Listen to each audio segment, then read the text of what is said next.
Good morning. My name is Marta Goldsmith, and I am the Executive Director of the Form-Based Codes Institute. We're delighted that you're here today to learn about our Richard H. Driehaus Form-Based Code Award winners. This is an opportunity for us to feature exemplary codes, form-based codes, that each year we recognize with this award.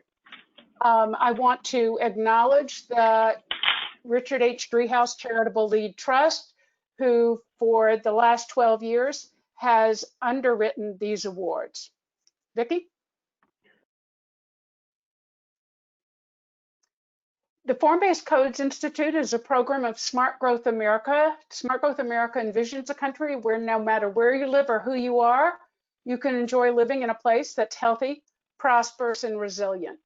We work through technical assistance, advocacy, and thought leadership to realize our vision of livable places, healthy people, and shared prosperity. And as you can see, Smart Growth America is a family of programs that work on all aspects of smart growth. Vicki? The Form-Based Codes Institute is a program of Smart Growth America. Can you go? Thank you. Can you go? Yeah, there you go. We are dedicated to advancing an understanding of form-based codes to create livable places, healthy people, and shared prosperity. We do that by providing education, information, and technical assistance to the planning and development community. Vicki, can we, there, thanks. And recognizing exemplary form-based codes like we're doing today, and serving as a forum for discussion on land use regulation as a framework for smart growth. And we're delighted to have you here today to learn about these codes. Vicki? The Driehaus Award, each year we assemble a jury, and George Proakis from Somerville, Mass. is the chair of the jury this year, and will tell you a little bit more about why they selected the codes they did. But the key criteria that the jury use each year for selecting the code are shown here. Will the code deliver a predictable public realm? Vicki, can you go back for a minute, please? I wasn't quite done. Thanks. Is the code implementable and user-friendly? Does the code have relevant and distinguishing features that advance the practice? It's important each year that the jury selects codes that are exemplary and can serve as model for other communities who are considering them. And then finally, does it promote good urbanism and result in a high quality development going forward? So we have a more detailed list of criteria, but these are the key criteria that each year the jury uses. Today, what we will do is we will ask the two winners. George, as I said, George, our chair for the jury this year, will introduce the jury and tell you who served on the jury, and then a little bit about each code and why they were selected. And then we will have representatives as listed in your registration materials who will talk about the codes in Hartford, Connecticut, and Rancho Cucamonga, California, which are our two winners. Our goal is to leave 15 minutes at the end of the session at 2:45 Eastern Time to take your questions. Please type your questions in the chat box, and we will field them, and I will direct them to whomever you have either asked to have answer them or who I think might be in the best position to answer them. So thank you again. And Vicki, let's go to the next slide. And George, would you like to introduce the folks who served on the jury this year? Sure, absolutely. Thank you, Marta, and thank you, Vicki, for your tech support here today. And good to have folks aboard with us today as we learn a little bit more about the 2020 winners of the Driehaus Award. I have had the chance for the second year in a row to chair the Driehaus Award jury, which has been very interesting and exciting because for the second year in a row, we once again got a very good pool of very interesting codes to look over, review, spend time together, and figure out where they stand and learn more about those codes and about those communities. This is never an easy process, but certainly for this year, we found that certain two codes certainly rose to the top and were worthy of a Driehaus Award.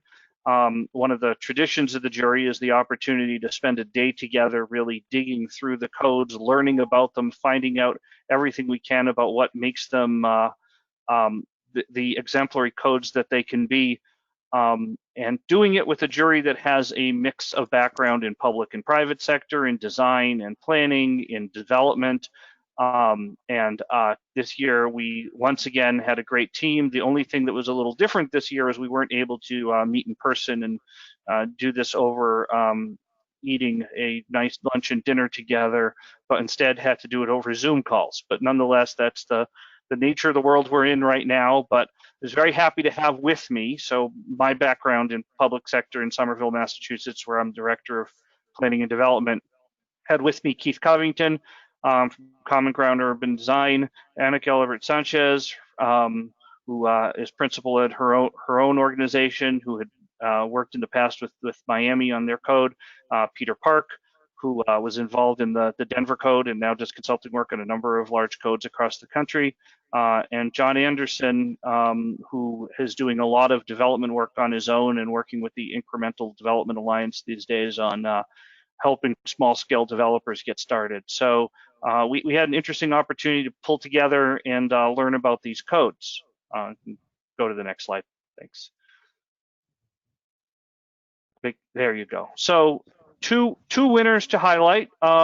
Hartford, which we thought served as a comprehensive and concise model for a citywide code. A rich variety of urbanism and appropriately addressing public and private realm, which is certainly a challenge in figuring out citywide codes in existing circumstances. It's very context sensitive. City staff deserve a lot of credit through documenting existing conditions, using detailed data analysis as the basis for calibrating the code, doing a very broad community engagement process, and creating a document that was elegantly simple, given the complexity of the city. Its organization is commendable, its graphics guide the reader through the applicable standards, and the Hartford Code is both politically smart and provides an example of a citywide solution in a diverse neighborhood under those circumstances. If you can jump to the next slide, that is the code for Rancho Cucamonga in California, our other winner, which strikes a very good balance between walkable urbanism and conservation of natural areas. We find this code, which is based upon an extension, a sort of northern edge of the city where they're looking to expand into, balances putting density in one area while conserving a substantial area of land nearby. It is well organized, easy to follow, includes impressive visuals that make it very clear and approachable. The process for preparing this is a real model in substantial and inclusive engagement. It's a great strategy for laying out streets, lots, and buildings. It satisfies stringent California environmental requirements, works to avoid litigation by the innovative policy for bringing development rights down to one area of intensity while preserving the area of land that is most worthy of preservation. This code will create walkable places and conserve important natural areas, will serve as a model for thorough, thoughtful, and intentional development adjacent to the existing urban areas. I will just note that both of these codes are in the Library of Codes at the Form-Based Codes Institute website, where you can get to know more about them. But I look forward now to moving on to having our winners from Hartford and from Rancho Cucamonga present their codes and some explanation of how they got to producing these award-winning codes. So at this point, I will turn it over to Sarah Bronin from Hartford and Aaron Gill, who will provide some more introduction to the Hartford zoning code. Great, thank you very much. So I'm going to start us off. I'm Sarah Bronin, the chair of the City of Hartford's Planning and Zoning Commission. And just taking you through the structure of the presentation, we're going to talk about 4 different things today. Now, do you have Oh, I'm showing my screen. Okay, perfect. All righty, so let's see, showing my, I thought you may have been sending it over to Aaron there, so sorry about that.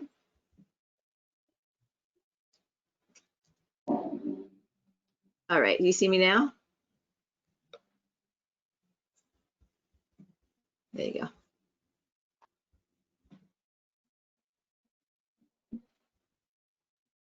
We suddenly ended up with a blank page. Yes. I switch it over to Aaron. Oh, Oh, okay.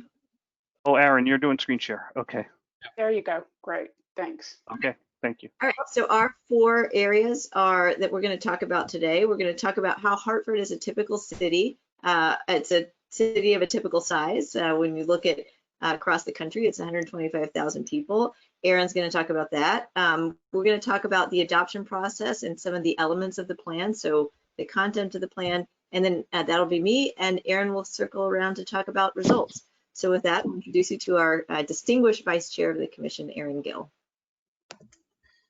Good afternoon, all. I am the Vice Chair of the Planning and Zoning Commission here in Hartford, and just want to confirm that everybody is able to see the presentation. It's not in presentation view yet.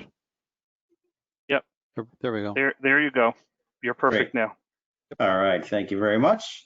So the city of Hartford, in many ways, a typical city. We have a strong central business district. We've got the state capitol here and minor league baseball stadium there. You can see the downtown business district as well in the background of the baseball stadium picture there. The city of Hartford is also blessed with many different historical districts, charming, if you will, historical districts. Being an older New England town, we're also fairly densely packed. But we also have several distinct building types, which are good for form-based codes. The city of Hartford is very bike and pedestrian friendly. This is something that we're continuing to improve on and work on, but it's definitely an asset that the city has here. The city also is blessed with a plethora of just beautiful parks. You can see some of the diversity in the parks here in the photographs. But in many ways, you know, with all the gems and the great foundation that we have here, we're also in many ways a very typical city. The city is essentially about 125,000 people, and we have many of the same challenges that many post-industrial cities have. So with that, we'll just talk you through some of the adoption, the way we adopted our code. So the first question might be, why do we rezone? So in Hartford, we've had a zoning code that had not been amended for 50 years. So it was really outdated. And sometimes when I do this presentation about our code, we talk about rice factories and vermicelli factories being regulated differently in our old zoning code. So we had outdated laws, we had overly complex laws, we had laws that actually encouraged sprawl and were not very good for either the environment or for the people who were living in them. So with that, we turned it over to, we decided to do a new code, and we really started the process with image preference surveys and going out to the community with just pictures of places in our community, asking them which ones they liked, which ones they didn't like. We also did presentations to a large number of community groups, whether they were business associations like this group that's here, the Upper Albany Merchants Association, or neighborhood associations, environmental groups, fair housing groups, really anybody who wanted to talk about zoning, we talked about zoning with them. The consultant that did a lot of the work was Codometrics, excellent firm, Leslie Oberholzer, who's involved in FBCI and other places. For those communities out there looking for a great consultant, Leslie is a great partner. One of the things that she did was she diagnosed the entire city. She did a context analysis for all of the buildings across the city. And what she did there, as you can see on the next slide, is she looked at all of the building types, and she basically formed them into first very specific categories, and then kind of broadened them out to become categories of building types that were most common in Hartford. And if you look at the map of where she sort of identified where these building types were as she was going through this diagnosis process, she really identified nodes around the city that corresponded with the building type she identified. As Erin said, our city is very beautiful. It's very distinct architecturally, and the neighborhoods lend themselves to form-based coding because they were all built at around the same time, each of them independently, and they all have a very similar architectural style that's more or less uniform within them. So form-based code was a great fit for Hartford, even though it was an existing community.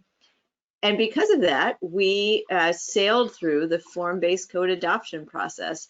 Our process was completely unanimous. It happened in one night. There were not extended hearings. There was very little opposition to any element of the code. In fact, the only opposition we really got was to something unrelated to the form-based components, the definition of family. But other than that, everybody sort of came to these meetings and said, we had a 3-hour meeting of people presenting positive testimony about the code. So even for those cities that are old growth, post-industrial cities, the form-based code can be a very good fit. And in Hartford, a city that's compact in some ways, it's only 18 square miles, but it's also very complex and quite diverse income-wise, racially, ethnically. We came together and were able to adopt the code. All right, so what's in the code? So now we get to the content of the code. And again, we get to how did this diagnostic report result in categories? And what you see on the screen is a couple of charts from Chapter 4 of our zoning code for anybody who's actually pulling up the code right now. And Chapter 4 of our code identifies about 15 or so different building types that you can see around the city. And as you can see from this chart, this is the only chart that governs building types. It's very simple, it's very straightforward, and it tells you which types of buildings are allowed in which types of communities. So for example, in the downtown district, which is very dense development, you can see an image on the left-hand side of the page that shows you actual buildings in Hartford. That is the cover image for a building type that we call the downtown storefront. Now, if you look closely at your screen, you can see that these images are they have a few things in common. They're over 3, 4, 5 stories. They tend to have plenty of windows. The storefront between 2 and 8 feet has 75% transparency, which makes it a storefront. And it actually does present an architectural building type that can be defined by rules. Similarly, on the right-hand side of the screen, you see house type B, which is our most prevalent building type. The 2.5-story gabled roof residential style buildings with porches and the front doors on the front of the building and parking behind. And as we go through the code, you can see that that was the cover page for house type B. The next couple of pages show you the exact parameters and give you in graphic form and in table form on the next slide the parameters by which you might have to abide by if you're trying to build a house type B. Okay, so that, I don't know if you can get to the next slide just to give them a glimpse of that building type page. Did that do it? Not I yet. lost. Vicki, I think I lost presenter capability somehow. It says that we're still viewing your screen. All right. Let's see. I see your cursor moving around, so you must have something. Well, I'll just keep going and maybe you can, as that pulls back up, I can just present the next part of what I was going to say about the content, which is that Hartford's code is very environmentally friendly. And just as we're looking at form-based coding as a way to maintain our fairly compact development structure, we also were looking forward to think about environmental sustainability. And Vicki, you can give me presenter capabilities if it seems like Erin's is not working back up again. Okay.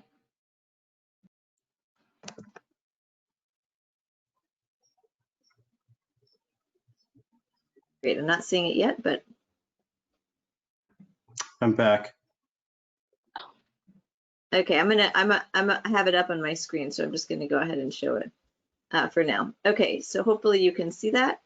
And so house type B, this is what I was talking about before. Also just wanted to mention that Hartford's code is especially sustainable. We looked at each of these areas. I'm not going to talk about each of them, but just really briefly to flip through some slides. We looked at energy, food, green space, transportation, waste, and water. And whether it was renewable energy bonuses, height bonuses, electric vehicle charging requirements, urban agriculture, hens and beekeeping allowed everywhere, canopy coverage, biodiversity requirements, green roof bonuses, complete streets, transit-oriented development. And the one thing I will say about this is we were the first city in the country to completely eliminate minimum parking requirements for every use citywide.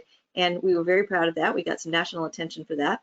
And that has worked some wonders for future development in the city, really enabling it, really minimizing costs and allowing for us to build the forms that we want to build without having to worry so much about overpaving and the high cost of parking. This is our TOD zones, and instead of car parking requirements, we have bike parking requirements. So just getting back around to this couple of last environmental goals, we allow composting everywhere. We ban pretty bad uses around the city.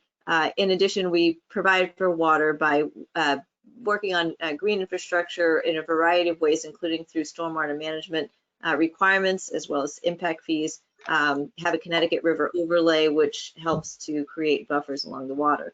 So in coordination with our form-based elements of our code, we really are looking at sort of the broader picture and trying to see how can we pair this compact developments required by the Chapter 4 of our code with an environmental focus. And with that, I'll turn it back to Aaron. So what have we seen as results from this? First and foremost, we're proud to say that we have seen a pretty significant ramp up in development. And also the city has won lots of awards, which actually has drawn further attention from developers to realize that we're open for business, in a sense, if you will. So as a result, we've seen new subdivisions that have been redeveloped. We've also seen the reuse of several historic buildings, vacant buildings that had long been vacant that are now being rehabbed and reused. And we've even seen a new soccer stadium last year that was put into place. Along with this, we now allow and we've enabled craftsman, industrial, and advanced manufacturing uses, which has brought new businesses as well as new jobs into the city.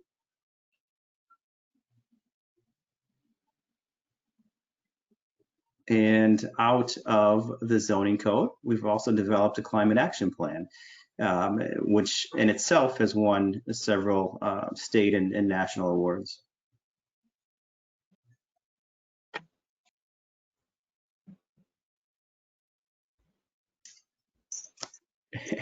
And then most recently, just this past few months, we also have completed a citywide plan where we were able to engage over 2,300 people in the city here through the course of over 50 meetings, which again, given the community outreach and the discussions put into the planning process, was unanimously adopted by the Planning and Zoning Commission.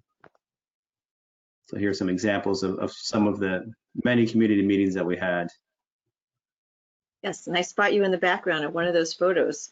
That was a really fun process for us here in Hartford, but it really was an outgrowth of what we achieved in the zoning code. And that was in 2016 when we adopted the zoning code, the climate plan in 2018, and then the city plan, as Aaron said, just last month. A few last notes for communities on the line who want to consider how they might do this in your own towns. We relied a lot on data. We have a very good sources of data here from a variety of nonprofits, including Data Haven, which does a whole community well-being survey for Hartford and our region.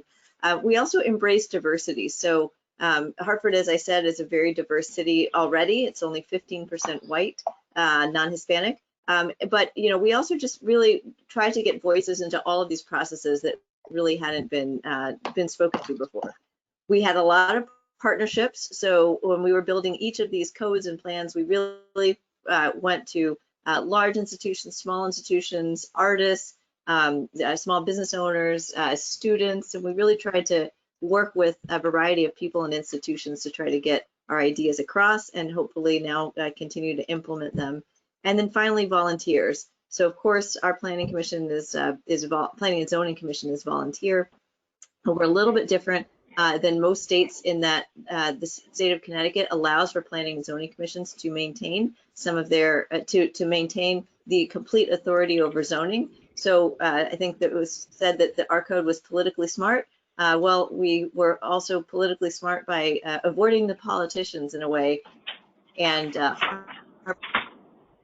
Hartford is one of those towns in Connecticut that has transferred zoning authority over to a planning commission. We were on the volunteers, also many others to help us achieve what we've achieved.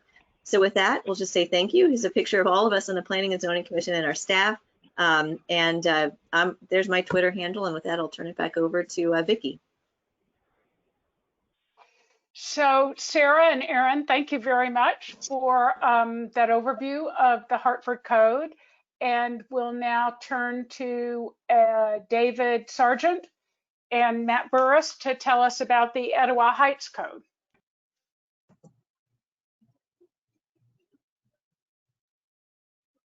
Have you got, is my screen, this is David, is my screen visible?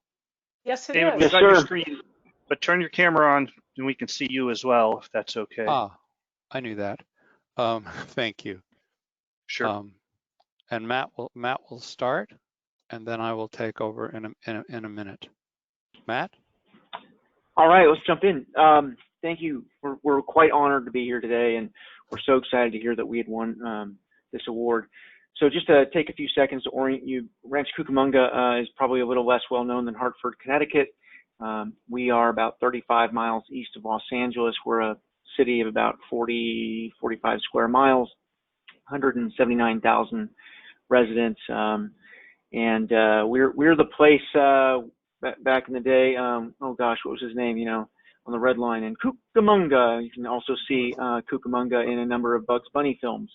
But over the last 4 decades, we've grown up to be a city in our own right, or at least, you know, a Boomberg, if you will.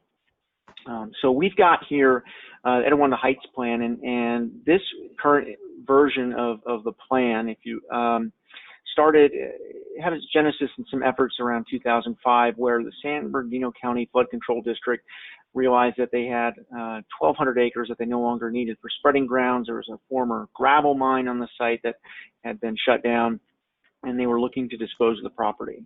So they briefed the city and said, "Hey, look, we know you're in we are in your sphere of influence, and we're getting ready to dispose of this property for development, and you know, we'd like to pull you into the process and at least get your input." You can see here the county surplus property shown on the map, surrounded by area that was planned in the 90s. And the areas surrounding that surplus property generally follow the pattern that you would expect for any suburban area built in the 90s. It was developed under county standards and largely just followed the direction for the individual developers for the types of well-meaning, nice suburban neighborhoods that they intended to sell. Next slide, please, David. So the county initiated that effort, and in 2008, they put out an RFP, and they received a number of different development proposals that really continued to, or proposed to continue that same type of suburban development pattern. Many of the proposals were organized around a golf course, and it was very much that prototypical suburban master plan golf course community idea that we saw many RFPs for. And it was for the good grace of the recession that that RFP process shut down. And so as we neared up on 2015, the city convinced the county to let them take the lead on planning the area and developing a specific plan so that the county would be well prepared to dispose of their land, and the city would have a reasonably good idea of what to expect. At the time, I was a consultant working with Dave Sargent, and we were given a number of principles or objectives that the city had developed as they went into the RFP process. The city wanted a walkable community. They wanted focal points. They wanted to frame the views of our 10,000-foot mountain peak that rests up against us here in Rancho. They were really interested in emphasizing the best of sustainable development, and so they wanted to see multimodal transportation systems, beautiful buildings, great open space, a range of mixing of housing types, and they wanted to see us implement, really, at the end of the day, the best principles of great neighborhood design, sustainable planning, and healthy, walkable communities. And they saw that happening through a number of active lifestyle approaches, such as paseos and trails woven throughout the neighborhood. And the big idea behind this effort was for the neighborhood to help facilitate the conservation of the upper sphere area of the city. So that diagram we showed you on the first slide is about 4,000 acres, and we were targeting development on the 1,000-ish acres that the county had in order to help preserve the 3,000-ish acres that are up between us and the National Forest. And part of this is because the land is extraordinarily beautiful. Some of the last front country left in Southern California, some of the last sagebrush, and it also happens to be in a very high fire hazard severity zone. When the winds come whipping through the Cajon Pass and a fire starts, the fire will move across that front country faster than a man can run. It's extraordinarily dangerous. We've seen even fire tornadoes in the area. So the city was hoping that we could focus development on this lower area which had a lot of compromised habitat. It was crisscrossed by old roads and flood control structures and the old mining operations as a way of preserving that good habitat in that high fire hazard severity zones. So with those ideas in mind, we got to work. And if you want to go to the first slide, next slide, Dave. We came up with some initial design concepts for around 3,800 new units, mostly in a multifamily or attached single family configuration with significant habitat conservation in that lower neighborhood area. We learned at the time that we perhaps engaged the community inappropriately, and at the time that seemed to be the right approach. And we went to the community essentially saying, look, the county wants to sell this land and we've got a great idea on what to do with it. What do you think? And the county or the community did not find that was such a good idea. And so we went back to the drawing board with some clearer direction from the council. Council said, look, this is it. You have one last chance to go out to the community and see if we can develop a good community-based plan. Otherwise, we're going to be at the mercy of the county. The county owns the land. It's not in the city limits, and they can frankly do whatever they want. So got that direction from the county and conducted an extensive community outreach process, initially starting with the question of, should we do anything, or should we just roll the dice and see what what the county might want to do? And we learned that this community still favored local control. There was very little support for any new taxes that would allow us to buy the land from the county. And a lot of people saw the wisdom in having some neighborhood development in that lower plan area that might help us gain local control, pay for the conservation of the land, and also help deliver some much needed housing in the community. So we built on that, and we had an even more extensive outreach campaign during the summer and fall of 2018. During that time period, we had 200,000 impressions with our community. We had via social media. We had thousands of people literally engage in multiple online surveys. We engaged thousands of people at various pop-up workshops. We had 200 people show up at an open house to discuss alternatives with us.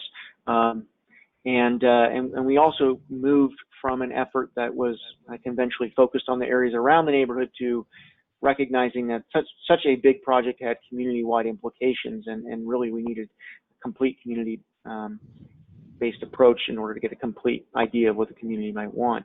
So we identified through these online efforts what the biggest priorities for the community, and from there we developed a series of guiding principles to help guide the development of our plan. And next slide, please, Dave. With the ideas and principles of local control, open space conservation, active healthy living, fiscal responsibility, public safety, and a unique sense of place, we got to work developing a specific plan that would help give the community some certainty as to what they could expect, and a project proposal that actually had legs and could be a real neighborhood at one day. After you, Dave. Thank you. So when we had the outreach process that had been conducted initially was driven by the direction of our client, the city at that point, rather than the one we had suggested. And after we sort of hit a wall on that first try, we went back and looked at the old plans that had been prepared in 1982, when this area was mostly vineyards and wild open space. In 82, threats had been identified as there would be pressure to develop in piecemeal fashion. Yep, that happened. Tendency to develop project based on citywide default criteria. Yes, that happened. And community character might be lost through widening streets and getting rid of the old rock curbs that gave things their rural character, construction that was inconsistent with unique qualities, and the eventual disappearance of Etiwanda's identity. And the recommendation was to have architectural design guidelines that were sensitive to existing styles, and selection of community commercial sites that benefited the community, and to complete an integrated park and trail system. And then they had illustrations that were actually made by a college classmate of one of our team members in the early 80s, with showing the mature trees and streets fronted by houses with porches. And then the 92 plan had drawings of the indigenous housing types. But as Matt said, the catch was that this plan had been largely implemented. All those big ideas had been implemented. The hope, the imagination was that those would be implemented somehow through county zoning, which of course did not happen. So this became an opportunity to relook at the remaining undeveloped piece that is below the sort of dominant neighborhood line, and rethink the upper area as not so much a place for housing, but as more of a place for nature. So we got a chance at the blank spot that you see there. So here's what Etiwanda looked like circa 1920. Beautiful houses with mature landscaping, rock curbs, and big and just a beautiful neighborhood character. And then what had been built since was different versions of suburban housing, some of which had nice landscaping but no sidewalks, some of which had sidewalks but not much landscaping, and some of which sort of had none of the above. So our challenge was the vision that the council endorsed was to conserve to the maximum extent possible the upper area and concentrate the walkable neighborhoods in the lower area, and to complete some long envisioned but not yet built street connections to connect the existing neighborhoods and tracks to one another. And so one of the key strategies, as Matt mentioned, was a transfer of development rights program that would enable developers within the lower area to intensify to a moderate extent the amount of development there by purchasing the residual development rights from property owners in the upper area. We also prepared, as part of the form-based code, standards for the development of authentic real rural development, not suburban ranchettes that fall from the sky and land in the open land up there. So part of the code was development standards for real rural neighborhoods. So the main thing was the public realm framework, which is always the starting point of our work, with a broad greenway that connects down through the neighborhood, sort of infusing the neighborhoods with some of the rural character, series of trailheads where people could gain access to the upper area. And so these images that JJ Zanetta made for us are looking from this park up at the mountains, looking up a neighborhood street to the elementary school, to the mountains beyond, looking up a neighborhood park to the mountains beyond, and looking at the town square with the mountains beyond. The mountains are really, well, they're the logo of the city. And then within that, the neighborhood concept was that there would be a central neighborhood, number 2 here around a village center, and neighborhoods of different sorts, including a very low density equestrian neighborhood in the upper left corner, and other net types with varied housing within them. So the way this is implemented is with the regulating plan, where we identified 4 zones: the neighborhood estates zone for the most rural types, neighborhood general that would have a mix of housing types, neighborhood general 2, which would be the more compact neighborhoods around the commercial center, and then the commercial center itself. So the code includes block standards, building standards, private frontage standards, signage standards, and architectural and landscape guidelines. I'm going to go quickly through those types just to show you the way that the code organizes that information. It starts with just the normal, which building types are allowed in which neighborhood types, just like Sarah mentioned for Hartford, and the usual standards of setbacks, heights, and lot maximum, minimum lot widths. One of the things that we did, which this is the first time we had done it, was to organize the plan into sub areas, which, well, never mind, there's sub areas defined. And within each sub area, we mentioned that there must be no more than a certain number of the largest houses, no less than a certain another size of house, and we do that area by area. So essentially, it's flexibility, but some degree of enforced variety. Basically, you can't take a 100-acre chunk of this and fill it up with one kind of house, which is what tends to happen in a lot of places, especially Southern California. So this gives developers and builders a variety of choices as to what to build, but doesn't let them do all of one thing. The block configurations define the ways in which streets and lots, the way that lots are organized relative to alleys, and different ways that paseos and alleys can subdivide blocks and provide additional connectivity within the block. The thoroughfare standards define the major through streets that were diagrammed on that earlier diagram, which would be called under, they're basically arterials and collectors. So we have this main arterial, which currently serves the area. We have redesigned it to provide much more landscaping and also bicycle facilities where you can enter the community. Then neighborhood avenues that are they're the collectors, but they have broad sidewalks, generous landscaping with bioswales that carry the drainage in natural drainage courses, and bicycle lanes in most cases. A main street in the commercial area where the avenue converts for 1,000 feet or so to a main street condition to slow the traffic down and cause the businesses to be more visible and successful. Neighborhood streets are just the normal 2 lanes of traffic and parking. We have a bunch of different varieties of bioswales and landscape strips and sidewalks, including in the most rural neighborhoods. We've got decomposed granite or pervious pavement, which are also suitable for pedestrians, bicycles, and horses, and then pervious pavement in the parking lanes to create a narrower rural road sort of an aesthetic.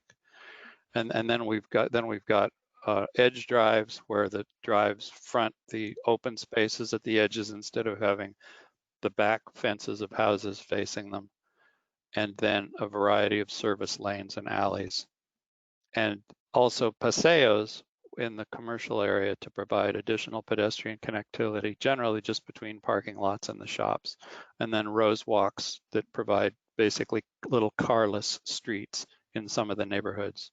Also have then bike trails extend out into the open space. We have public open space standards, including standards for the town square to provide it with a variety of activities close to the commercial amenities. The central Camino de las Alturas, which is the central greenway that connects up to the mountains. Neighborhood parks, neighborhood greenways, again, threads of green space threading the nature through the neighborhood. Neighborhood parks, we particularly, the city's parks people were especially interested at parks that incorporated rustic, rural, and natural themes. They said, well, that's great. We don't want any plastic playground furniture up here in the rural terrain. And then landscape guidelines for public and private open spaces, and the parks and open space and street guidelines, of course. And instead of the concrete block walls with the name of the tract on them, we're recommending the more traditional neighborhood monuments, such as were so pervasive in the 20s. We've got lot types and building types ranging from so the standards for the housing are based on very large lot standards where you can have or not have a rear alley because the garage can be fed from the front. Large house types, which again provide setback and height standards, and also massing and organization. So in these large houses, they have to have a clear main mass and then clear wings rather than just one big fat, thing. Then we bring it down to medium houses. There was a very strong community sentiment against multifamily, so we had to work carefully to position everything as houses. They were nervous about lots that were smaller than a half acre. So we made very clear illustrations showing how beautifully you could make a house on a smaller lot. Garage apartments and are now mandated by state law. We provided standards for doing accessory dwelling units nicely. And then attached housing, townhouses with and without attached garages, duplexes, attached flex, which is also known as live work, and then shops and restaurants. People were nervous about the word commercial, but they liked shops and restaurants. So we said, perfect, shops and restaurants it is.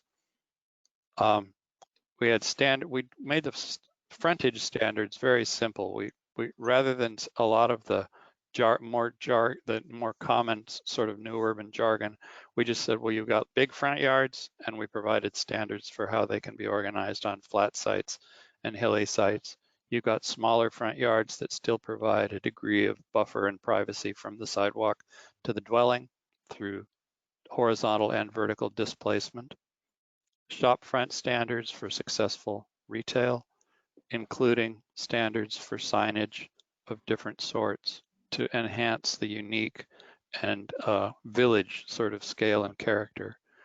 Then we brought back the architectural styles that were documented in the early 80s and provided style guidelines in addition to just general architectural guidelines about how how windows, doors, and roofs should be made. But we have style standards for Spanish Revival, Craftsman, Ranch. We introduced mid-century modern because there's so much very beautiful examples out east of Los Angeles as you go out to Palm Springs and into the desert. So we didn't want to miss a chance to recognize mid-century modern, and even contemporary and modern are included as long as the scale is in scale with the neighborhoods.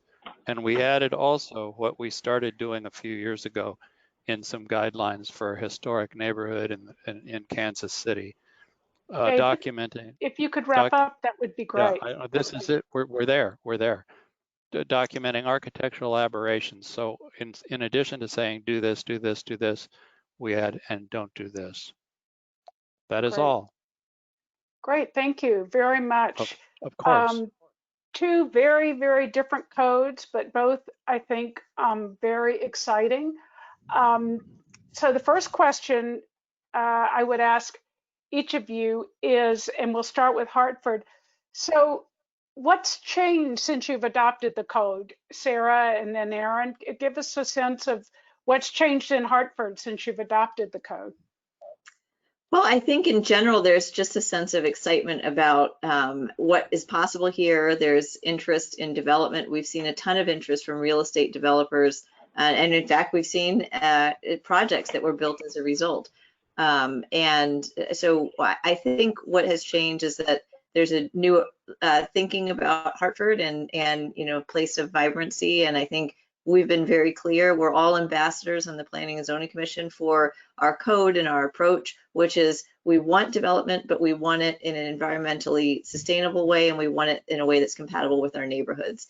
And I think with that just overarching sort of drum beating message we're getting across, and I think there's just a different sense of approach to Hartford. Aaron? Well, I would say the easy answer is breweries. As Sarah talked about, the antiquated code that we had, one of the things that wasn't allowed in the city of Hartford was breweries. Where obviously craft breweries are a very popular thing these days and are great for neighborhoods. And so since the code has been changed, we've had, I want to say 4 breweries that have popped up in the city and have all been doing very well.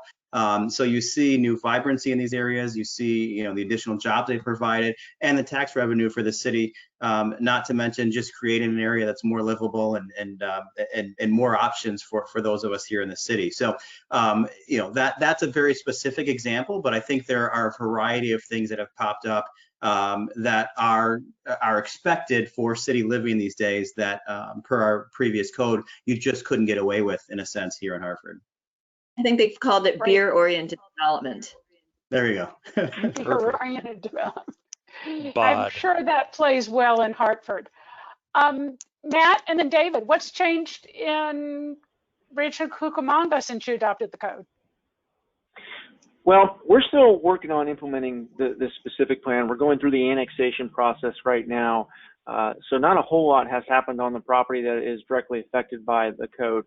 What I find to be really interesting and really exciting is that we found the prototypical neighborhood or foothill neighborhood for Rancho Cucamonga. And what we've been seeing over the last year, 8 months since this was adopted, we have another tract of land that's nearby, and the owner of that land has started to re-entitle that land. And as they've gone out to the community, taking inspiration from the work done on the Etiwanda Heights Code, they found that the surrounding neighborhoods are quite supportive of the design directions that they're starting with. And it's just great to see the idea of what makes a great neighborhood or a great foothill neighborhood in Rancho be retested in a different context and find that those same design approaches and strategies still make sense for a different piece of property. So that in itself is very exciting. And I'd footnote this too, that what my staff has learned, what our policymakers have learned through the efforts on Etiwanda Heights, understanding how you can write code so they can be more explicit about outcomes, understanding that form and character really matter, both in terms of what you get, but also in terms of communicating with the public and in seeing what the outcomes can be for the performance in the built environment, is carrying through into the general plan update that we've started this year. So it's really exciting to see how this one particular planning effort could create such great positive ripples throughout the community. And in concurrent and immediately following the citywide plan update, there's also going to be preparation of some new form-based zones for other areas of the city where transformational change and intensification of use are anticipated. Great. And Matt anticipated the next question, Sarah and Aaron, which is, what are the 1 or 2 key lessons you learned through this process? Well, I think I'll take it back to embracing diversity and embracing data. I think everybody, even if they can't talk about what a zoning code is, they know what they want in their neighborhood. And if you can kind of take everybody's comments and really work to translate them into the code, that is a big benefit for the long-term success and the viability and the workability of your code. I know that some places have adopted codes that appear to be very visionary, but then they're picked apart later by zoning boards of appeals. Here we have very good community buy-in to what the code represents. Even if people can't tell you what the specific section of the code is, we kind of take it to all levels and try to make sure that everybody understands and embraces it. Mark, And I would sorry, say one of the key takeaways for me has been as well is, although we aimed to get the perfect plan, we also understood that there were changes that would be made. So there have been over the years some minor tweaks or revisions here or there, particularly in certain neighborhoods. If we've had neighborhood groups come back and say, well, maybe this building should have been in this zone. So although so all that to say, there can be revisions made. It's kind of a living document in many ways. Aaron, I appreciate your saying that, because when we work with communities, that's something that we try, that FBCI and SGA try to emphasize, that a zoning code is not a static document, that it evolves over time, and the goal is to accommodate the vision that communities have, which also over time may change. So I appreciate your mentioning that. Well, and I think it's important, and Marta, I'm sorry, I think it's important for town officials, for community officials to well, this just isn't right. I say, well, great, you know, let know what. Oh, So Aaron is good timing, or else that happened because we are actually at the top of the hour. I want to thank all of you for your excellent presentations and your clear discussion, and say to others who are still on the call, thank you for joining us. And you can learn more about these codes and others at our formbasedcodes.org website. Speakers, thank you very much, and I hope everyone has a great rest of the day. George, thank you too. And Thank you, goodbye. Marta. Thank Bye-bye. you. all. Thank you. Thank you.